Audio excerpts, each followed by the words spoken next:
Loose women. Now, UK tourists who've refused to leave the crisis-hit country of Tunisia have been labelled plucky by one newspaper today. It reports that dozens of British holidaymakers are enjoying gin and tonics by the pools of their hotels, insisting they're not going to have their break ruined. One pensioner, Jim Dunbar from Yorkshire, said, "I'm on holiday, no beggar's going to stop me. I'd rather stay here than be in rainy England." So, is the fabled British spirit something to be applauded? What's your most British trait when you're away? Actually, I did it. What? I was in Cyprus in 1973 when the coup happened. Oh. Yes, and I didn't start it.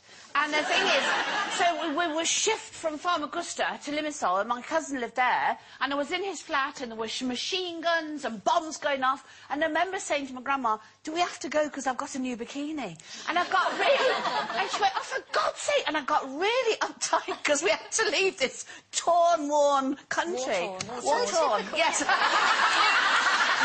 But you also, because I've been away with you, you also do that getting up at 3 o'clock in the morning and doing that German thing of putting the towels. I do. I've got a thing about beds. So, like, you know, it's 4, then it's 5. Don't you hate it that when you go down, someone's reserved like 30 beds for their family? As a couple, just two Yeah, people. exactly. But it's all about getting value for money, isn't it, as well? You book your holiday, so you're having it. Yeah, And you paid for it. And I read that thing, and he said, there were no tanks on street. So I'd rather be in here than rainy England. That's true, actually, because the people that they spoke to are around 100 miles away from where the actual trouble is. And it's funny, it's value for money and the weather. And we always go away, and we always spend the whole holiday going, "Oh, I wonder what weather's like at home." and then you go, "It's raining."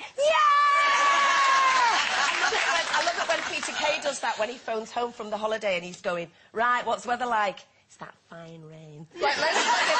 But I also love about British people, when they go, "What are you doing next week?" "Oh, I'm going on holiday." "Somewhere nice?" "No, actually, I've chosen the most horrible destination in the entire world." And also that thing when you say, "Where are you from?" "I'm from Nottingham." "I'm from Nottingham!" "You don't know Mrs Brown down at the corner shop, do you?" And you just go mad because And the other thing is, when people go back, they're sat there like this and they go, "Where were we this time last week?" All the time, sitting on the balcony, don't they?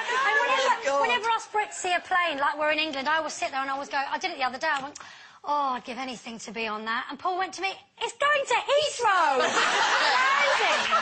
Or, like my dad does, is talks in the accent of the person speaking the language. "Excuse you, could you tell me how to get..." I go, "Dad, you're English!" I've got two phrases that always come out every year wherever I go on holiday, and it's a Spanish thing. I always say, "Habla usted inglés?" Which means, "Can you speak Spanish?" And they, of course, go, and I go, "I was just checking." One of the best ones that Denise and I had, we went to Bangkok and we were at this enormous temple. I mean, so enormous, wasn't it? Yeah. And we got to the very, very, very, very, very top, and this girl turned around and said, "Not on Loose Women today." Went, "Oh my God, come on, Sherry, quick!" I must admit, you know, when you're talking about British traits abroad, it's the queuing thing. You know, everyone in Britain queues. Even, you know, if you just see two people standing one behind each other, they'll join it. But it's when you're at the breakfast queue or the dinner queue, if it's like a buffet thing, and if somebody butts in, the British will just say that's their plate. They'll just go like that. And sit, but not, and then look at the person behind and go, but not say a word. And the other thing we always do, whenever you get freebies on holiday, either it's little soaps or it's them little chocolate mints on the pillow, we don't use them when we're there. I know. We put them straight in the case.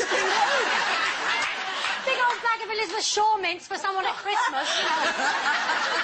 And the shampoos, sweep them all in, sweep them all